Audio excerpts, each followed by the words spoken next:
Hello friends, welcome to ಸತ್ಯ Kannada info.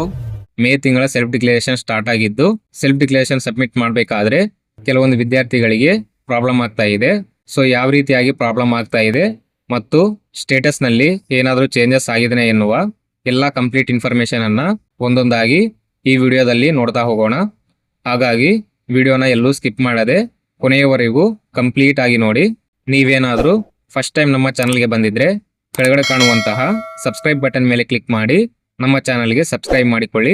ಇಲ್ಲಿ ಮೊದಲನೆಯದಾಗಿ ಯುವನಿಧಿ ಮೇ ಮಂತ್ ನ ಸೆಲ್ಫ್ ಡಿಕ್ಲರೇಷನ್ ಸಬ್ಮಿಟ್ ಮಾಡಬೇಕಾದ್ರೆ ಆಗುತ್ತಿರುವ ಪ್ರಾಬ್ಲಮ್ ಅನ್ನು ನೋಡೋದಾದ್ರೆ, ಇಲ್ಲಿ ಕೆಲವೊಂದು ವಿದ್ಯಾರ್ಥಿಗಳಿಗೆ ಸೆಲ್ಫ್ ಡಿಕ್ಲರೇಷನ್ ಸಬ್ಮಿಟ್ ಮಾಡಬೇಕಾದ್ರೆ ಆಧಾರ್ ಅಥೆಂಟಿಕೇಶನ್ ಆಪ್ಷನ್ ಮೇಲೆ ಕ್ಲಿಕ್ ಮಾಡಿ ಆಧಾರ್ ಡೀಟೇಲ್ಸ್ ಅನ್ನು ಎಂಟರ್ ಮಾಡಿ ಆಧಾರ್ ಡೀಟೇಲ್ಸ್ ಅನ್ನು ಎಂಟರ್ ಮಾಡಿಕೊಂಡು OTP ಮೂಲಕ ವೆರಿಫೈ ಮಾಡಿದ ನಂತರ ಗೆಟ್ ಆಧಾರ್ ಡೀಟೇಲ್ಸ್ ಮೇಲೆ ಕ್ಲಿಕ್ ಮಾಡಿದ್ರೆ ಡೀಟೇಲ್ಸ್ ಅನ್ನುವುದು ಫೆಚ್ ಆಗಿ ಶೋ ಆಗ್ತಾ ಇತ್ತು, ಆದ್ರೆ ಈಗ ಶೋ ಆಗ್ತಾ ಇಲ್ಲ.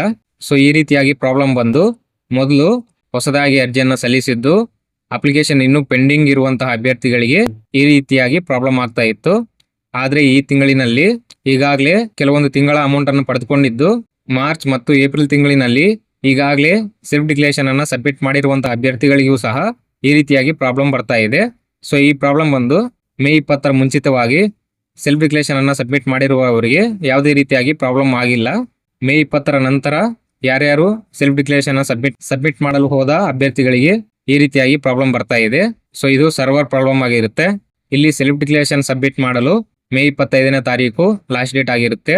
ಆದ್ರೆ ಈಗ ಸೆಲ್ಫ್ ಡಿಕ್ಲರೇಷನ್ ಸಬ್ಮಿಟ್ ಮಾಡಲು ಪ್ರಾಬ್ಲಮ್ ಆಗ್ತಾ ಇರೋದ್ರಿಂದ ಈ ಸೆಲ್ಫ್ ಡಿಕ್ಲರೇಷನ್ ಡೇಟ್ ಅನ್ನ ಏನಾದರೂ ಪೋಸ್ಟ್ಪೋನ್ ಮಾಡ್ತಾರಾ ಅಥವಾ ಸೆಲ್ಫ್ ಡಿಕ್ಲರೇಷನ್ ಅನ್ನ ಸಬ್ಮಿಟ್ ಮಾಡಲು ಮೇ 25ರ ನಂತರ ಅವಕಾಶ ಮಾಡಿಕೊಡ್ತಾರಾ ಎನ್ನುವುದನ್ನ ಮುಂದೆ ನೋಡಬೇಕಾಗಿದೆ.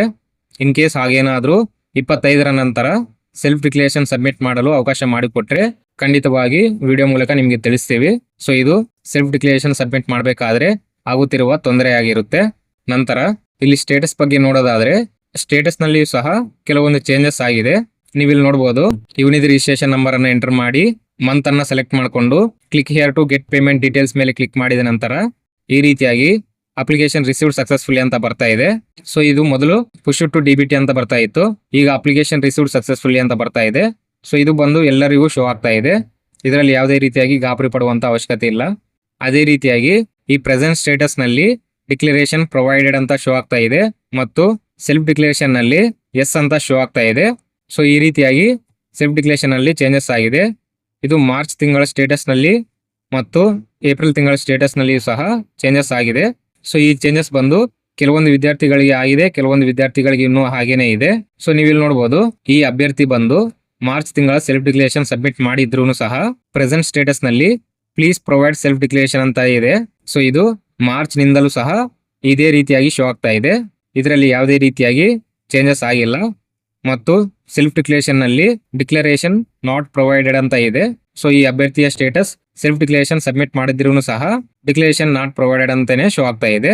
ಒಮ್ಮೆ ನಿಮ್ಮ ಸ್ಟೇಟಸ್ ಅನ್ನ ಚೆಕ್ ಮಾಡಿಕೊಳ್ಳಿ, ಯಾವ ರೀತಿಯಾಗಿ ಶೋ ಆಗ್ತಾ ಇದೆ ಅಂತ ನೋಡಿ. ಇದು ಸ್ಟೇಟಸ್ ನಲ್ಲಿ ಆಗಿರುವಂತಹ ಕೆಲವೊಂದು ಚೇಂಜಸ್ ಆಗಿರುತ್ತೆ. ನಂತರ ಇಲ್ಲಿ ಅಮೌಂಟ್ ನ ಬಗ್ಗೆ ನೋಡೋದಾದ್ರೆ, ಕಳೆದ 5 ತಿಂಗಳಿನಿಂದ ಒಮ್ಮೆ ಮಾತ್ರ ಅಮೌಂಟ್ ಕ್ರೆಡಿಟ್ ಆಗಿರುವಂತದ್ದು. ಅದು ಕೂಡ ಕೆಲವೊಬ್ಬರಿಗೆ ಜನವರಿ ಅಮೌಂಟ್ ಕ್ರೆಡಿಟ್ ಆಗಿದ್ದು ಡಿಸೆಂಬರ್ನ ಅಮೌಂಟ್ ಕ್ರೆಡಿಟ್ ಆಗಿಲ್ಲ. ಕೆಲವೊಬ್ಬರಿಗೆ ಡಿಸೆಂಬರ್ ನಿಂದಲೂ ಯಾವುದೇ ರೀತಿಯಾಗಿ ಅಮೌಂಟ್ ಕ್ರೆಡಿಟ್ ಆಗಿಲ್ಲ.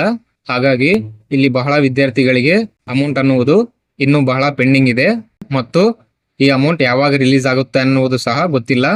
ಯುವನಿಧಿ ಡಿಪಾರ್ಟ್ಮೆಂಟ್ ಕಡೆಯವರಿಗೆ ಕಾಲ್ ಮಾಡಿದ್ರೆ ಕಾಲ್ ಪಿಕ್ ಮಾಡ್ತಾನೆ ಇಲ್ಲ. ಹಾಗಾಗಿ ಇದ್ರ ಬಗ್ಗೆ ಯಾವುದೇ ಅಪ್ಡೇಟ್ಸ್ ಇಲ್ಲ. ಇಲ್ಲಿ ಅಮೌಂಟ್ ಬಂದು ಡಿಪಾರ್ಟ್ಮೆಂಟ್ ಕಡೆಯಿಂದ ರಿಲೀಸ್ ಆದ್ರೆ ಮಾತ್ರ ಅಮೌಂಟ್ ಕ್ರೆಡಿಟ್ ಆಗುತ್ತೆ, ಅಲ್ಲಿವರೆಗೂ ಯಾವುದೇ ರೀತಿಯಾಗಿ ಅಮೌಂಟ್ ಕ್ರೆಡಿಟ್ ಆಗೋದಿಲ್ಲ. ಸೊ ಇದ್ರ ಬಗ್ಗೆ ನೀವು ಹೆಚ್ಚು ತಲೆ ಕೆಡಿಸ್ಕೋಬೇಡಿ. ಹಣ ಇವತ್ತು ಕ್ರೆಡಿಟ್ ಆಗುತ್ತೆ, ನಾಳೆ ಕ್ರೆಡಿಟ್ ಆಗುತ್ತೆ ಅಂತ ಕನ್ಫರ್ಮ್ ಆಗಿ ಹೇಳುವುದಕ್ಕೆ ಬರುವುದಿಲ್ಲ. ಸೊ ಇದಿಷ್ಟು ಯುವನಿಧಿಗೆ ಸಂಬಂಧಿಸಿದಂತೆ ಸದ್ಯಕ್ಕಿರುವಂತಹ ಲೇಟೆಸ್ಟ್ ಅಪ್ಡೇಟ್ಸ್ ಆಗಿರುತ್ತೆ. ಐ ಹೋಪ್ ಈ ಇನ್ಫಾರ್ಮೇಶನ್ ನಿಮಗೆ ಅರ್ಥ ಆಗಿದೆ ಅನ್ಕೊಂಡಿದ್ದೀನಿ. ಇದೇ ರೀತಿಯಾಗಿ ಯುವನಿಧಿಗೆ ಸಂಬಂಧಿಸಿದಂತೆ ಲೇಟೆಸ್ಟ್ ಅಪ್ಡೇಟ್ಸ್ಗಳಿಗಾಗಿ ಕೆಳಗಡೆ ಕಾಣುವಂತಹ ಸಬ್ಸ್ಕ್ರೈಬ್ ಬಟನ್ ಮೇಲೆ ಕ್ಲಿಕ್ ಮಾಡಿ ನಮ್ಮ ಚಾನಲ್ಗೆ ಸಬ್ಸ್ಕ್ರೈಬ್ ಮಾಡಿಕೊಳ್ಳಿ. ಮುಂದಿನ ವಿಡಿಯೋದಲ್ಲಿ ಸಿಗೋಣ. Thank you.